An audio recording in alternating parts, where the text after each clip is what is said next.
This video tells not one story, but three. What would have happened if Pearl Harbor had never been attacked? We will show three different versions of how events would have unfolded, from disaster to victory. They all start the same way, but they end differently. What happens when a civil engineer warns the Navy about a disaster that hasn't happened yet? His plan was ridiculed, dismissed, forgotten. What happened next forced even admirals to rewrite their textbooks. The sun rose over the harbor like any other Sunday, still, blue, almost smug in its calm. Men yawned over black coffee, oil shimmered in lazy streaks along the water, and birds, completely unaware they were spared a historical footnote, wheeled above the masts of docked battleships. It was December 7th, 1941, and nothing happened. Not a single zero. Not a single bomb.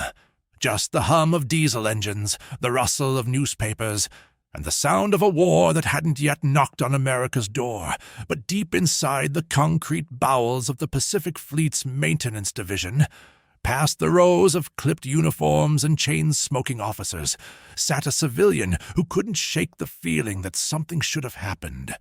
His name was Elliot Graves, late 30s, born in Pittsburgh, raised by machines and schematics. The Navy called him contract support, but in reality, he was an engineer who had spent the last 2 years quietly trying to modernize damage control systems on American warships. Pressure sensors, fire suppression upgrades, compartmentalization improvements. None of it glamorous, all of it urgent. At least to him. To most others, Elliot was just a guy with too much paperwork and not enough brass on his collar to be heard. He wore his civilian badge clipped to a gray cardigan and carried a leather-bound notebook everywhere, its pages filled with hand-drawn diagrams and handwritten warnings. Not apocalyptic predictions, not wild theories, just cold, boring data that pointed to a single conclusion. If a naval base like Pearl got hit hard and fast, it would bleed out internally long before anyone could respond. But nothing had happened. So once again, Elliot's urgency was met with polite nods and thinly veiled condescension. "Graves," said Commander Halpern, head of logistics, as he stirred powdered creamer into his mug, "we've got coffee machines that cost more than your whole proposal. We're not in the business of chasing ghosts. Let it go." Elliot didn't smile. He wasn't in the room for laughs. "I'm not asking for miracles," he said evenly. "Just a test run. Let us simulate a strike scenario. Internal fires, compartment flooding, communications blackout. Let's see how fast we respond." Halpern exhaled slowly. "No one's attacking us, Graves. And even if they did, we've got ships, we've got guns, we've got men. Your sprinkler system isn't going to save a cruiser from a torpedo." "It might save the crew from suffocating below deck," Elliot said quietly. That was the moment the conversation died. Not with a bang. Just a cold stare, a muttered excuse, and the familiar thud of a door closing him out. Later that week, Elliot stood on the deck of the USS Nevada, watching a drill unfold like a high school play. A mock fire had been called on the starboard engine compartment. Young sailors jogged with hoses, shouted orders, stumbled through the motions. The whole thing was over in under 5 minutes. On paper, a success. But Elliot saw the gaps, saw the way smoke would have funneled up through broken seals, noticed the delayed communications from engineering, heard the lag in command chain clarity. He jotted it all down. None of it would matter. That night, over beers at the Oahu Officers Club, where civilians weren't quite welcome but tolerated when they paid their tab early, he vented to the only person who ever really listened. Lieutenant Sophia Kent, naval intelligence. Sophia was sharp. Daughter of an admiral, but allergic to protocol. She wore her uniform like an afterthought and didn't suffer fools. Elliot liked her because she didn't pretend to know things she didn't, and when she did know, she said it straight. "You really think a strike's coming?" she asked, nursing a glass of neat bourbon. "No, I think we're not ready if it does." She studied him. "You ever get tired of being the guy no one listens to?" "All the time," he said. "Doesn't make me wrong." She smirked, but her eyes weren't smiling. "We intercepted traffic last month. Radio silence patterns from Japan. Movements that didn't add up. Could be nothing." He leaned in. "Or could be rehearsal. Could be. Doesn't change anything. Command's blind until it bleeds." By Christmas, Elliot had submitted his proposal to every command level he had access to. The same 17-page document. Diagrams, timetables, cost estimates. Not alarms, just logic. It sat unread in inboxes and deferred piles. When he followed up, the responses were always the same. "This isn't a priority right now. We're focusing on deployment strategy. Come back in Q2. The war in Europe dragged on, but here in Paradise, time felt lazy. Training continued, promotions were handed out, golf games weren't interrupted by drills, and Elliot's warnings faded into the wallpaper. Then came January. Sophia called him in a rush. Not at the club, at his quarters. She looked pale, worn. "New intercepts," she said. "Pacific Theater. Movements suggest staging. They're not hitting us, not here, not now, but somewhere. Soon." "Does Command know?" "They do now. It's in their hands." He didn't ask what would happen next. He already knew. By February, nothing had changed, except the weather.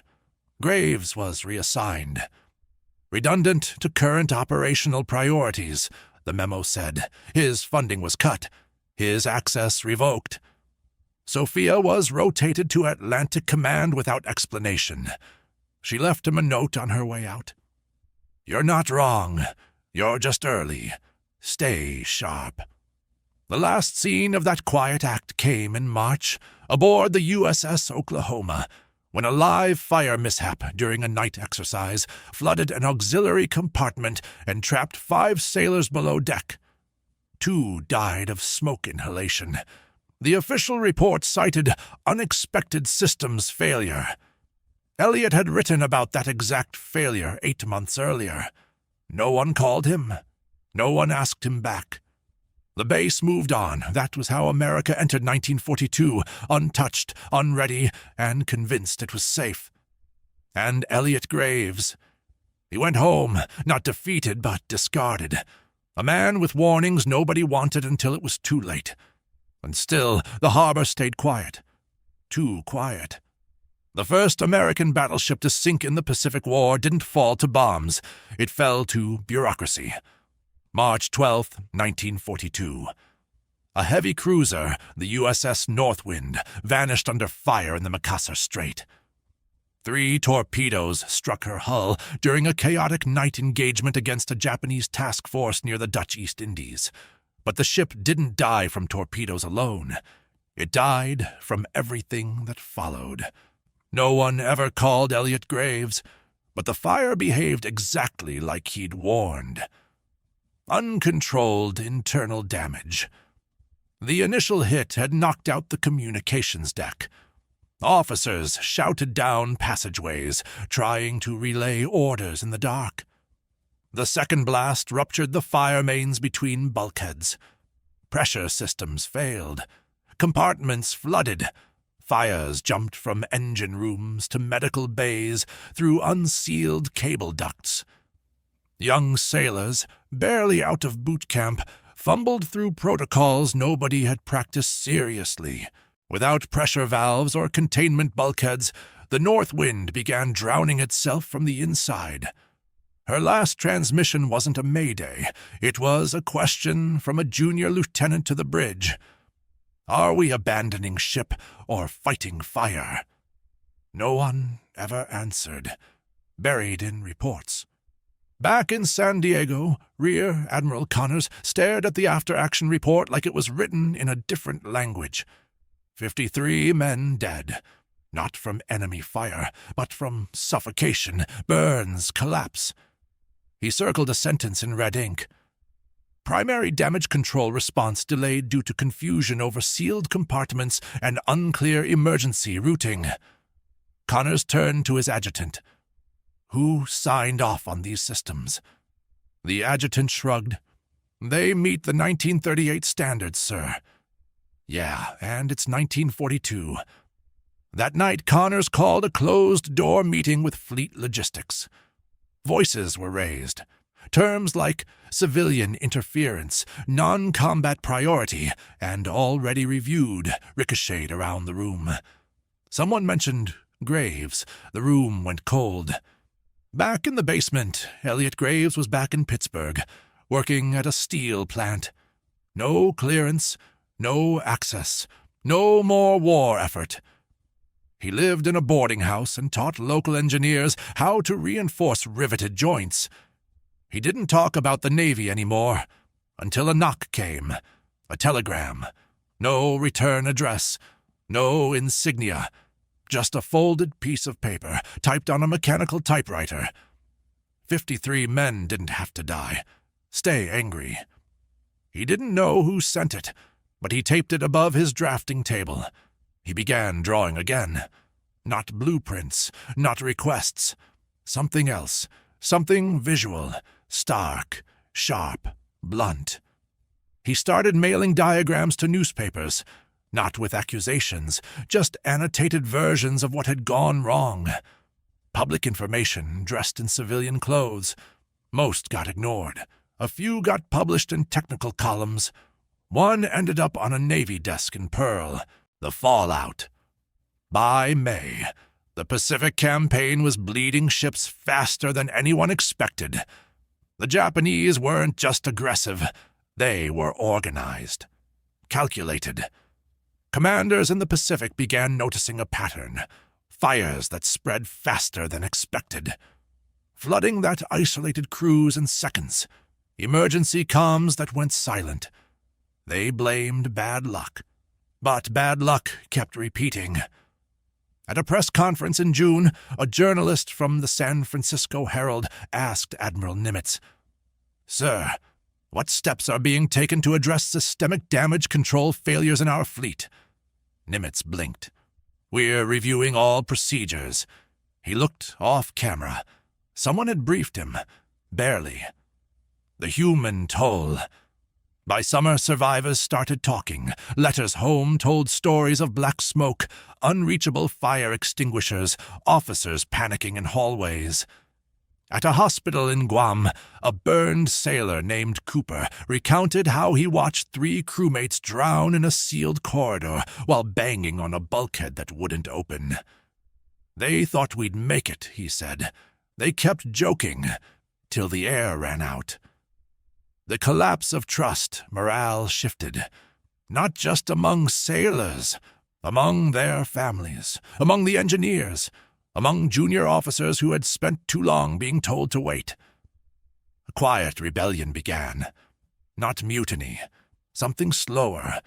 Designs started circulating in back rooms. Quiet pilot drills were held on lesser-known ships. Civilians were brought in under the radar, but it was too late for the USS Grant. Another torpedo, another systems failure. 76 dead. The Navy launched a commission, not because it wanted to, but because the newspapers made it unavoidable, and when they pulled the documents, they found Graves' proposals, stamped, filed, dismissed. No apologies. They didn't call him. They didn't reinstate him. But his name was whispered now, not as a nuisance, but as a warning. "You Graves that one," officers muttered when a drill went sideways. "Get it Graves-proofed," engineers joked. No one laughed. Final failure. It wasn't a battle that broke the system. It was a hearing. In August 1942, Congress held a quiet internal inquiry into fleet safety. Elliot wasn't invited. His name came up 16 times. They never mentioned it publicly. They just updated the manuals and sealed the files. The war went on. Men died. Some were saved by changes that Graves would never see. But for him, the system had already won. Not by fighting, by ignoring. A bad outcome. The system defeated the idea. Lives were lost. But what if events had unfolded differently? June 1943, Solomon Islands. The sky was ink black, the air thick, wet, rotting with the scent of diesel and rusted metal. And somewhere beyond the reef, in waters crawling with submarines, the USS Petrel drifted on what her officers still called a routine patrol. But there was nothing routine anymore. They had buried that word with the Grant. Below deck, in the beating steel heart of the destroyer escort, Lieutenant Commander Cal Brennan stared at a set of new schematics pinned above the boiler. Red lines, rewiring, vent systems, hand-drawn, civilian style, ugly, real. "Graves layout?" asked Ensign Morales, wiping sweat from his brow. Brennan gave a short nod. Unofficially. Morales didn't push. No one pushed anymore. The middle of the war, the middle of the road. The Navy hadn't embraced Graves. It hadn't even named him. But someone, somewhere, probably several someones, had started quietly implementing his ideas. Not with a press release, not in official fleet doctrine, just in quiet installations, quiet memos, quiet approvals with no author. The new systems were unofficial, and yet they were saving lives. After-action reports from ships outfitted with modded damage control upgrades showed a 30% drop in onboard fatalities during internal incidents. The Navy called it field adaptation. Engineers called it the work of ghosts. The unsanctioned engineer, Elliot Graves, meanwhile, was living in Baltimore now, repairing elevators in naval hospitals. Officially, he was still blacklisted from naval projects. Unofficially, envelopes kept arriving. No return address, no signatures, just questions, sketches, requests. Would this vent layout cause a choke point? Can you reduce flooding propagation time by 15 seconds? He answered them all. He never asked who was sending them. Some things weren't worth jinxing. The middlemen. In Pearl, Sophia Kent had returned. Not in uniform, but as a civilian analyst under Navy intelligence, buried behind 6 locked doors and a security badge that didn't match her name. She was tasked with fleet safety intelligence aggregation, a vague term that gave her access to exactly what she needed. Everything. Casualty reports, blueprints, training logs, unauthorized modifications. She saw the patterns. And when she saw Graves' handwriting, unmistakable in its angular, precise scrawl, on a draft submitted anonymously to Naval Retrofit Division, she didn't report it. She made copies. The compromise commanders. By late 1943, several mid-level officers, too junior to set policy and too senior to ignore reality, had begun forming informal working groups. They met during war games, in back rooms, in coded telex chains. One of them, Captain Roy Meacham, commanded the USS Huron. He called the Graves-style upgrades paper armor. Not pretty, not Navy, but it keeps your crew breathing. His ship took a torpedo near Bougainville. Fire swept through Deck 3. He sealed it off in 17 seconds. All hands survived. Official citation? Exceptional crew response under pressure. Real reason? Graves' designs. The war bites back. But compromises cut both ways. In December 1943, the USS Dakota was ambushed while refueling. Outdated layout. Standard systems. 82 dead. The new commander had requested modifications. His request had been marked pending review. That same week, Naval Command released a fleet-wide directive. Unauthorized structural changes to combat vessels must cease immediately pending formal evaluation and chain of command approval. It was a warning, a tightening, an attempt to reel the system back in, but the field officers were already too far ahead. They didn't stop. They just stopped reporting. A name they couldn't erase. One day in January 1944, a classified memo reached Naval Command. It detailed 10 cases where unapproved upgrades reduced internal fatalities by over 60%. It cited efficiency, performance, lives saved, and it ended with one line. This informal framework traces to the undocumented engineering model informally referred to as Graves Protocol. The name was back, not celebrated, but undeniable. A few months later, Elliot received an unmarked box. Inside, a Navy-grade blueprint stamped Prototype 942LC. At the bottom, adapted from Graves' Revision V3.0, used on 5 vessels, no official attribution. He sat alone in his apartment, holding the paper like it might vanish. He didn't cry. He didn't smile. He just opened a new notebook. No victory parade. By spring, the war had shifted. The Japanese advance was slowing. Island by island, beach by beach, U.S. forces were pushing back. But the cost was enormous. Too many ships lost. Too many men who died inside steel coffins that should have held longer. The Graves revisions were helping, but they came too late for thousands. At the Naval War College, young officers studied them now, in silence, without attribution, without story, the ghosts we kept. In an empty hallway in Norfolk, someone taped up a crude, hand-drawn sign outside a storage room where spare fittings were kept. Graves gear, no touchy, unless you know what you're doing. Someone scribbled underneath, or unless you're Graves, and someone else added, who doesn't exist. They all laughed, but the name stayed. Graves never asked for credit. But late at night, as he traced another pressure flow diagram, he allowed himself a thought he never used to have. Maybe being early isn't the same as being wrong. May 1945. Okinawa. Rain turned the dirt to tar. Men moved like ghosts through trenches filled with water and wire. The war had reached its ugliest form. Not decisive strikes, not bold maneuvers, just the grinding down of men, machines, and morale. The USS Fulton, a supply vessel converted into a forward-deployed repair ship, floated just off the coast, a rusting metal island in a sea of chaos. Below deck, in the makeshift engineering bay, Lieutenant Commander Cal Brennan stared at a blown coupling and muttered a curse under his breath.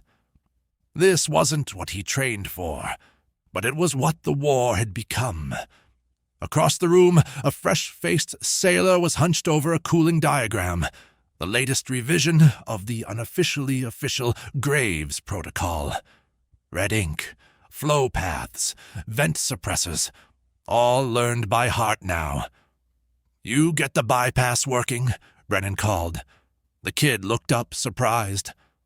"Almost, sir. It's actually pretty elegant once you understand the flow logic." "Yeah," Brennan said, nodding toward the diagram. "That's Graves, quiet guy. Always made the chaos make sense. No parade, just process." The war machine had evolved, not by innovation but by pressure. Too many ship fires, too many sealed deaths. Graves' designs had been institutionalized, not as tribute, not with a medal, but folded into doctrine like they had always belonged there. By April, Naval Engineering Command issued a formal fleet-wide bulletin. All vessels undergoing retrofit or repair shall comply with modified compartmentalization and emergency ventilation guidelines. Revision 42C. No name, no credit. But every engineer knew who had drawn those flow lines years ago. They'd stopped pretending he didn't exist. They just refused to say his name out loud. The recognition no one spoke. Sophia Kent, still buried in naval intelligence in Pearl, held a copy of the bulletin in her hand. She traced her finger along the margin where, faintly, a typo still lived. A symbol Graves had always misaligned by a fraction of an inch. She smiled, but it didn't last. She typed a one-line message. "They're using it. It's working. You were right." She sent it to a secure civilian address in Baltimore. No reply. She didn't expect one. The day they asked, in July, Rear Admiral Connors made an unusual call. He requested a technical advisor for a post-war planning commission, someone with knowledge of fleet retrofits and damage control modernization, someone off books, someone who understood the system without needing to be part of it. The name came up, not officially, but whispered. Elliot Graves, a junior officer, found him, still in Baltimore, still working alone, still sketching systems no one had ordered. He didn't ask for details. He didn't shake hands. He just said, "What took you so long?" and boarded the train to Washington. The commission room. The room was all polished wood and cigar smoke. 3 admirals, 2 senators, a civilian. Graves walked in wearing a threadbare blazer, carrying nothing but a brown notebook. He laid out what he had, the truth. Not just about the systems, but about the culture. It wasn't failure of equipment. It was failure of assumptions. You built ships to fight the last war. You staffed them with men who weren't trained for the worst-case scenarios. And when someone told you, you called it unpatriotic. There was silence. One of the senators shifted uncomfortably. Admiral Connors looked at him, tired, older, less sure than he used to be. "You think we would have listened if we'd been hit first?" Graves didn't blink. "No. You would have buried it deeper." They didn't argue. They just asked what to do next. The moral accounting. The commission's recommendations were rubber-stamped. Graves' principles would be integrated into post-war ship design. Fire suppression, ventilation integrity, evacuation logic. They called it integrated compartment resilience. No name attached. He didn't care. Not anymore. But at night, in his small D.C. apartment, Graves sat with a list. Names of the ships, the crews, the ones who hadn't made it. He read them out loud sometimes, not for closure, but because someone had to. The medal that didn't come. Years later, Sophia Kent tried to nominate him for civilian commendation. She filed it through the proper channels. She included everything. Designs, testimonies, the internal memo trail. It was denied. Subject acted outside sanctioned procedures, impact acknowledged, but actions non-compliant with chain-of-command norms. She laughed. Then she cried. Graves never mentioned it. But when she visited him one winter, she found the rejection letter framed, hanging on the wall beside the original draft of the sprinkler compartmentalization layout. She pointed. "You really framed it." He shrugged. "It's the only thing they ever put my name on." The empty room, when the war ended and America celebrated with parades, medals, broadcasts. Graves sat on a bench near the National Mall, listening to a boy describe how his brother survived a hit on the USS Alcona because a vent sealed just in time. The boy didn't know who had built it, didn't know who had drawn it, but he said, "The commander said someone fixed the ship before it ever needed fixing. saved the whole crew. Graves nodded, didn't say a word, just pulled a pencil from his coat pocket and quietly started sketching something new. A neutral outcome, partial success, too high a price. But what if he had been able to convince them earlier, March 1941? Washington Navy Yard. Rain hit the tin roof in steady mechanical drips. The sky was the color of rusted aluminum. Inside Building 56, a low-slung warehouse full of blueprints and coffee stains, a young civilian analyst stood at a blackboard, drawing what looked like the nervous system of a ship. Except it wasn't nervous. It was prepared. Elliot Graves, 36, hands shaking slightly from caffeine and exhaustion, scratched out a line with the side of his chalk. Behind him, 4 men and 1 woman, officers, engineers, and 1 quiet observer from the Office of Naval Research, watched with varying degrees of interest and boredom.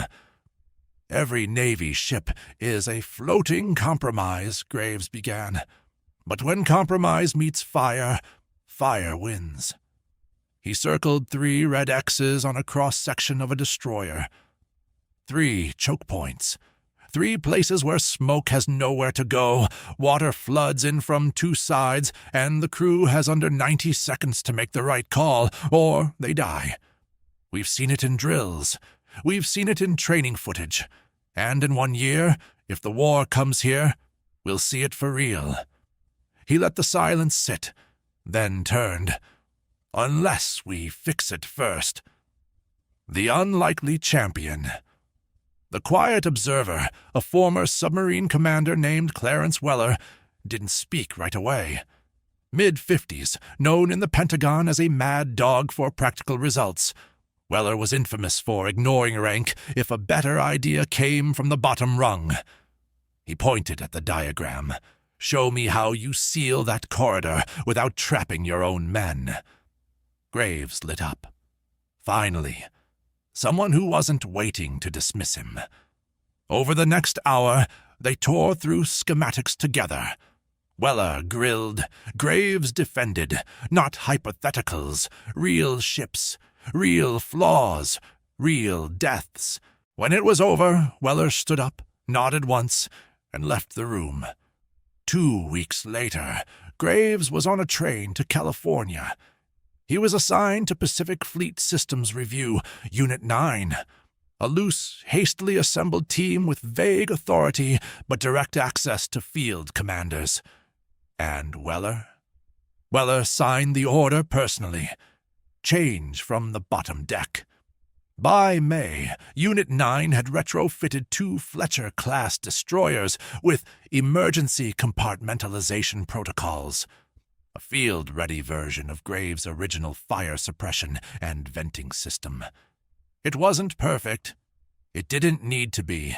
It just needed to buy sailors time. USS Bayfield ran a full live fire drill using the Graves layout. Response time, 47 seconds faster than baseline. Survivability rating, plus 34%. Crew feedback. We had a chance. That's all we needed. 1 week later, the USS Morgan ran the same drill, even faster. The Navy wasn't blind anymore. They just needed a reason to see. And that reason came from an unlikely source. The woman they underestimated, Lieutenant Sophia Kent, Naval Public Affairs, had been buried in press briefings and morale reports for months. She hated every second of it, but she knew how to speak officer. She knew how to speak headlines. When she heard about Graves' systems being tested off the books, she didn't ask permission. She asked for footage, and she got it.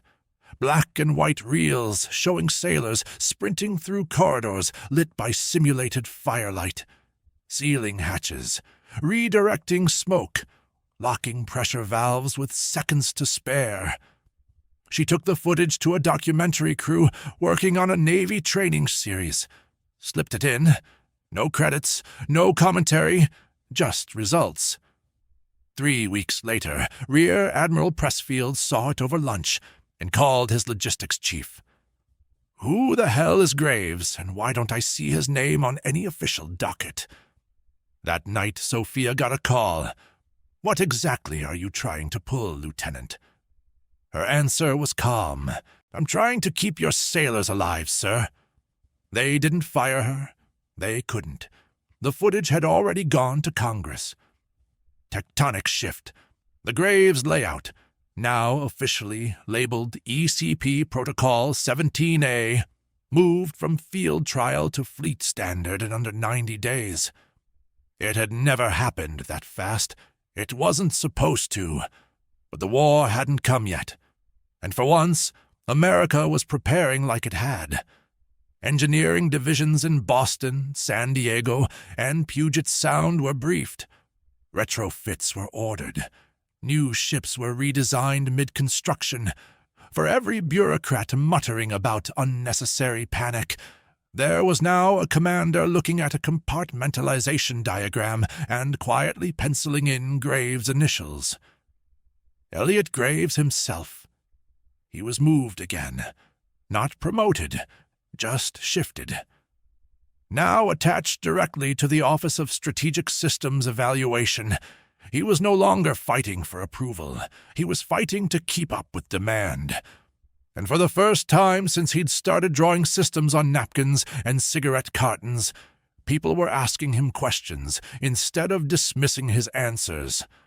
And then came the test. August 19th, 1941. Pacific Ocean. The USS Thatcher, a patrol destroyer fitted with full ECP retrofits, intercepted a coded Japanese transmission. A subfleet was moving in formation, possibly scouting American refueling lanes. 3 days later, the USS Thatcher was ambushed. 2 torpedoes hit midship. Fire, flooding, chaos. But this time, it held. The system responded as designed. Auto seals engaged. Fire was contained in under 3 minutes. Flooding stopped at Bulkhead 4. 0 fatalities. 7 injured. For the first time in Pacific Fleet history, a direct torpedo strike didn't cost lives. It cost metal. The Navy's report was clinical. New systems demonstrated high resilience under active engagement conditions. Recommend full protocol deployment. The New York Times ran a story a week later. The blueprint that saved a crew. No byline. But the photo showed the Thatcher's engineering bay, and on the wall behind the crew, a faded chalkboard with the letters Graves in block print. The day the orders changed, Weller called him that night. Just one line. "Now they believe you." Graves answered with the only thing he had left. "It shouldn't have taken this long. August 1945? Tokyo Bay." Steel clanged under boots. The decks of the USS Missouri were scrubbed clean, polished for history. In a few hours, surrender papers would be signed, and the deadlock of a world war would give way to something like peace. But far below the fanfare, in the cool, pressurized belly of the ship, between reinforced bulkheads, fire-proofed corridors, and automated ventilation valves, was the real signature. Not in ink, in steel, in silence. The Graves Protocol had held. Across 38 major naval incidents in the final year of the war, it had saved over 2,300 lives. No plaque, no speech, just data, diagrams, outcomes, and a name passed like gospel from sailor to sailor. Graves proofed, meaning, this ship will hold, even when everything else doesn't. The death that never happened. Pearl Harbor was never attacked. Not in this timeline, but the ghosts of what could have happened haunted every decision made after 1941. Elliot Graves saw those ghosts in every narrow hallway, every vent duct, every fire-retardant wall panel. He didn't need a tragedy to believe the system was broken. He just needed the math. And now, as the war closed, the math had won. The last room they let him into, October 1945, Washington, D.C., Office of Naval Operations. The walls were marble, the chairs too soft. Graves sat in a dark suit he didn't own 6 months ago, flanked by admirals, senators, and bureaucrats who now treated him like an asset, not an anomaly. A projector screen blinked on. A presenter, someone half his age, walked through the data. Fatalities cut in half. Fire suppression timing increased by 38%. Escape routes redesigned for human instinct, not just protocol. All based on Graves' models. All now standard issue. The presenter paused, looked at the table. Questions? A long silence. Then Admiral Pressfield, a career skeptic, once Graves' loudest critic, leaned forward. "Elliot, if you hadn't pushed when you did..." He trailed off. Didn't finish. Graves met his eyes. "Then someone else would have had to do it, after we lost the wrong ship." A pause, then quiet nods. Recognition, finally. That winter, Elliot Graves received a formal letter from the Navy. Not a medal, not a promotion, but a unique civilian citation for essential contributions to warfighter safety and structural resilience. They asked if he wanted a ceremony. He declined. Instead, he sent them back a scanned photo. A sailor standing in front of a retrofit unit aboard the USS Thatcher. The sailor was grinning, alive. Graves wrote one line beneath it. "This is the only proof that ever mattered. The antagonist who changed." Rear Admiral Connors retired in 1946. His final act as Fleet Operations Director was the permanent establishment of the Fleet Systems Innovation Division, a group tasked with sourcing non-traditional technical insight from civilian and cross-disciplinary contributors. The first man they offered a consulting seat to? Elliot Graves. He said yes. On one condition: no meetings that waste more time than they save lives. Connors laughed. Deal. The blueprint that outlived him. By the 1950s, the Graves model had become the backbone of U.S. naval ship architecture. The language shifted, new terms emerged, more complex diagrams, digitized systems. But the core ideas remained. Pressure should flow away from people. Exits should be where instinct goes first. And when fire hits steel, every second counts. Graves never wrote a memoir, never gave interviews, but students at Annapolis whispered his name during exams. Designers quoted his margins. Survivors remembered him in silence, the legacy we almost lost. In 1961, on the 20th anniversary of the attack that never came, a small ceremony was held aboard the USS Nevada, now decommissioned. No bands, no headlines. A newly minted Naval Academy class stood below deck, right next to the same compartment layout Graves had once tried to simulate. A retired officer, Cal Brennan, spoke briefly. There are heroes who pull men from fire, and then there are those who move the fire exit 3 feet to the left before the fire even starts. One doesn't look as dramatic, but one saves everyone. He paused. Elliot Graves moved fire exits, and he moved the Navy. The quiet hero. Graves lived long enough to see the world forget what it nearly became. He died in 1972, quietly, privately, just like he lived. At his funeral, Sophia Kent placed a folded blueprint on his casket. No flowers. Just the diagram for the USS Fulton's compartment layout. One of the first ships to survive fire because of him. In the corner, someone had written in faded pencil, "This will hold." E.g. It did. They all did. The final echo. In a training simulation decades later, a young sailor responded to a fire drill aboard the nuclear-powered USS Vanguard.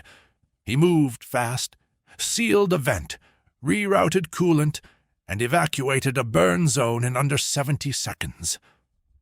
Afterward, an instructor asked him where he'd learned the pattern. He shrugged. That's just the Graves route. Everyone knows it. Everyone didn't. Not really, but enough people still did, and sometimes that's all it takes.